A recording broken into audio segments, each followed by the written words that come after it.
akhirnya bikin jelek juga. Bikin jeleknya siapa? Aisyah.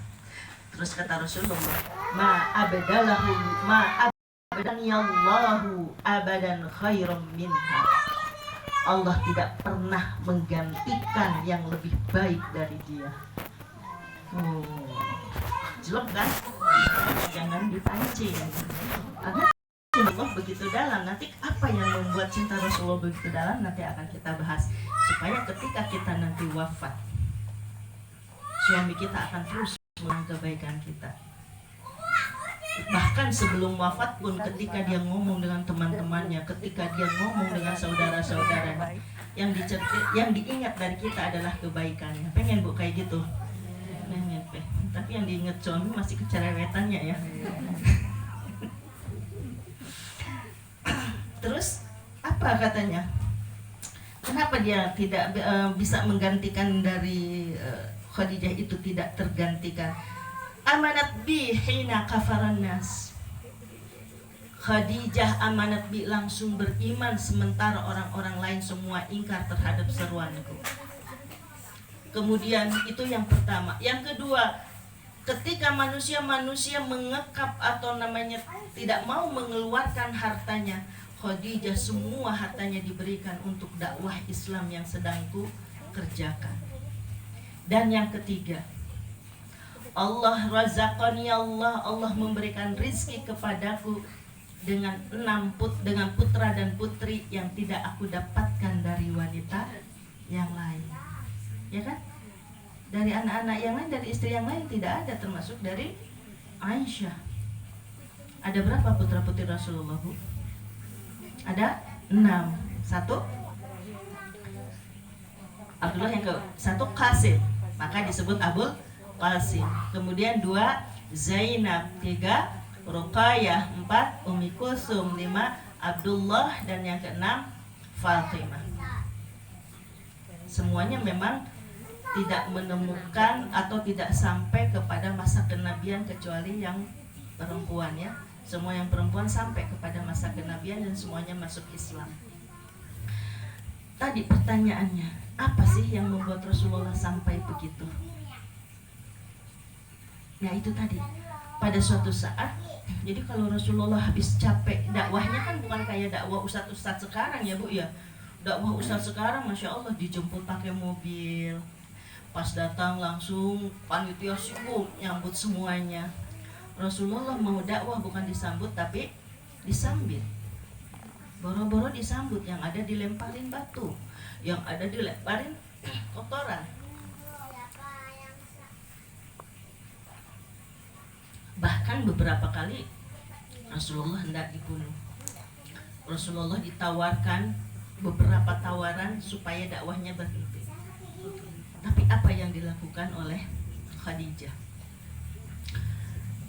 Pada saat Rasulullah sedang lelah-lelahnya sehabis dakwah, mendapatkan cacian, mendapatkan fitnahan, mendapatkan cemoohan, pulang dalam keadaan lelah. Yang tadi saya ceritakan. Sampai rumah, Khadijah sedang menyusui Fatimah. Waktu itu Fatimah bungsu. Dan itu adalah pada saat ekonomi mereka sudah benar-benar habis. Padahal sebelum menikah dengan Rasulullah, 2/3 dari kekayaan Mekah adalah milik Khadijah, perempuan terkaya di Mekah. Tetapi ketika Rasulullah pada saat itu, ketika Fatimah bungsu, itu semua hartanya habis sehabis-habisnya.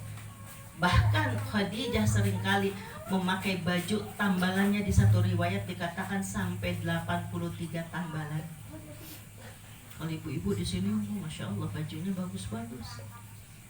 Kalau Khadijah yang tadinya wanita terkaya, 2/3 dari kekayaan Mekah miliknya, di akhir hayatnya sampai untuk kain kafan pun tidak punya. Pernah Fatimah menyusu terus menangis karena yang keluar bukan lagi air susu, tapi sudah berupa darah, karena sudah kekurangan gizi, kekurangan asupan makanan. Tapi Masya Allah mereka begitu harmonisnya. Seperti tadi Fatimah diletakkan di tempat tidur, lalu Rasulullah duduk di pangkuannya, bukan duduk tiduran berbaring karena lelah. Jadi kalau suami lelah, kemudian dia pulang menemukan bahwa rumah itu adalah tempat ternyaman, berarti ibu sudah menjadi ibu yang salehah, menjadi istri yang salehah. Karena kalau kita menjadi istri yang salehah, tempat yang ternyaman buat suami adalah rumah. Jangan kebalikannya. Pulang capek gitu, mau ke rumah, aduh takut tambah capek. Jadi kalau punya masalah, para suami malah keluar. Karena kalau masuk ke rumah, masalahnya bertambah. Jangan sampai seperti itu. Ketika berbaring, sampai kemudian Rasulullah tertidur lelap di pangkuannya Khadijah. Khadijah mengelus-ngelus rambut Rasulullah dengan penuh kelembutan dan dengan penuh kasih sayang. Lalu tidak terasa Khadijah meneteskan air mata.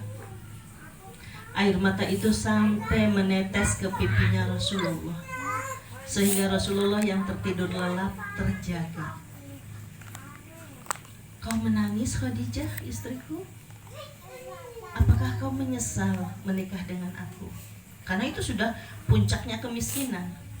Engkau dulu seorang bangsawan, engkau dulu seorang yang mulia, engkau dulu seorang yang dielu-elukan banyak orang, engkau adalah seorang hartawan. Tetapi setelah menikah denganku, engkau menjadi orang yang dihinakan orang.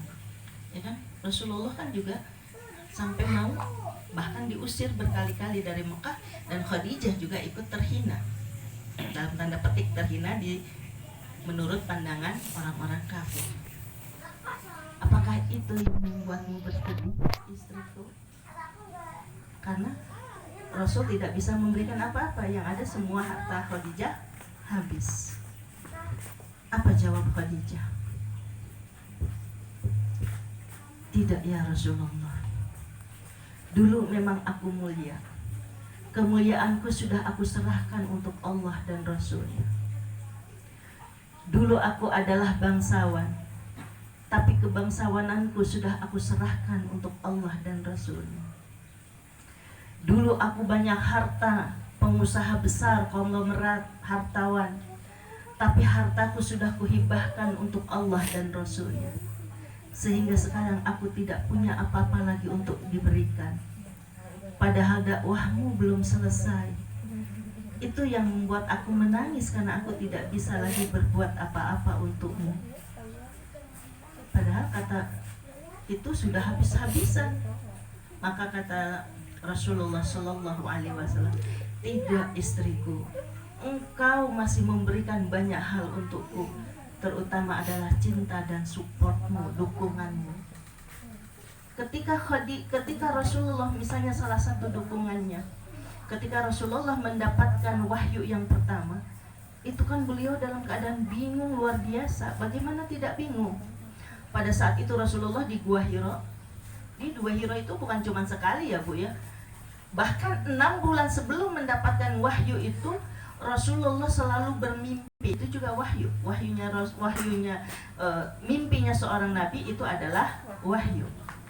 Dan ketika Rasulullah kalau berjalan sendirian, selalu mendengarkan suara Assalamualaikum ya Rasulullah. Jadi Rasulullah tuh bingung, ini siapa yang bersuara? Kadang terdengar suara dari langit, tapi nggak ada orangnya. Anta Rasulullah, ya Muhammad, anta Rasulullah. Tapi Rasulullah itu diam, nggak cerita ke siapa-siapa karena dia bingung. Karena itu dia bertahanus menyendiri di Gua Hira sampai kemudian datanglah wahyu. Maka ketika wahyu datang, sebagaimana ibu-ibu sudah tahu ceritanya, Rasulullah dipeluk sampai tidak bisa bernafas, disuruh membaca Iqra ma ana biqari, saya nggak bisa baca. Jadi Rasulullah benar-benar ketakutan, dia sedang berhadapan dengan siapa. Coba ibu-ibu deh, malam-malam jalan sepi, di pohon ada suara tertawa, udah kayak apa tuh Bu? Itu baru jin ya, gak ada apa-apanya kan. Ini Rasulullah didekap oleh makhluk, kemudian Rasulullah keluar dari Gua Hira itu, yang Rasulullah lihat ke langit itu semuanya hanya wajah Jibril. Saking besarnya itu Jibril, sampai semua langit dunia itu penuh dengan sosok Jibril. Karena kan Jibril itu adalah malaikat yang sayapnya aja ada 600. Jadi dari bawah sampai ke atas, sampai paling atas itu semuanya penuh dengan sosok Jibril dari timur ke barat. Siapa yang gak takut? Maka Rasulullah berlari ketakutan, Masya Allah. Itu padahal kalau dari Gua Hiro, Bu, pernah ya? Ada yang pernah ke Gua Hiro? Nah itu saya pernah ke sana ya. Jadi kalau nanti Ibu, Insya Allah ini udah dibuka lagi nih Desember ini ya Bu ya. Nah, kalau misalnya nanti ada rezeki, ada undangan oleh Allah, diundang ke sana, coba sempatkan ke Gua Hiro. Jangan cuma ke Jabal Uhud, tapi ke Gua Hiro juga. Masya Allah, itu pengalaman yang luar biasa. Kalau bisa Ibu sampai ke sana. Itu terjangnya luar biasa. Rasulullah lari habis-habisan dalam keadaan ketakutan sampai keringatnya segede-gede butir jagung. Kemudian ketok-ketok rumah. Pas dibuka oleh Khadijah, Rasulullah berkeringat ketakutan. Zammiluni, zammiluni. Selimuti aku, selimuti aku. Maka dibimbingnya dengan penuh kasih sayang. Khadijah hanya memberikan ketenangan, tidak banyak bertanya. Diselimutinya. Setelah diselimuti, kemudian Khadijah berdoa. Setelah Khadijah berdoa, Rasulullah sudah mulai tenang, tidur, kemudian sudah mulai tenang, baru cerita apa yang terjadi. Maka kata Rasulullah, kata Khadijah, ma yuhzikallah, Allah tidak akan menghinakanmu. Kan Rasulullah bingung, saya ini bertemu dengan apa? Kan bingung, nggak tahu kalau itu Jibril. Maka kata Khadijah, tenang, tidak usah panik. Allah tidak akan menghinakanmu. Allah tidak akan mencelakakan kamu, karena kamu adalah orang yang penuh kasih sayang. Engkau suka menyambungkan tali silaturahim. Engkau suka menolong banyak orang miskin. Maka Allah tidak akan mengecewakanmu dan Allah tidak akan menghinakanmu. Itu fungsinya istri. Ketika suami mendapatkan masalah yang luar biasa, fungsi istri apa Bu? Menenangkan. Itu satu. Yang kedua, kemudian istri memberikan solusi. Pada saat itu Khadijah memberikan solusi. Apa solusinya? Ayo kita pergi ke rumahnya Waraqah bin Naufal ya, kalau nggak salah. Itu adalah sepupunya Khadijah. Dia memberikan solusi yang tepat. Padahal pada saat itu semua masyarakat kalau punya masalah apa-apa datangnya ke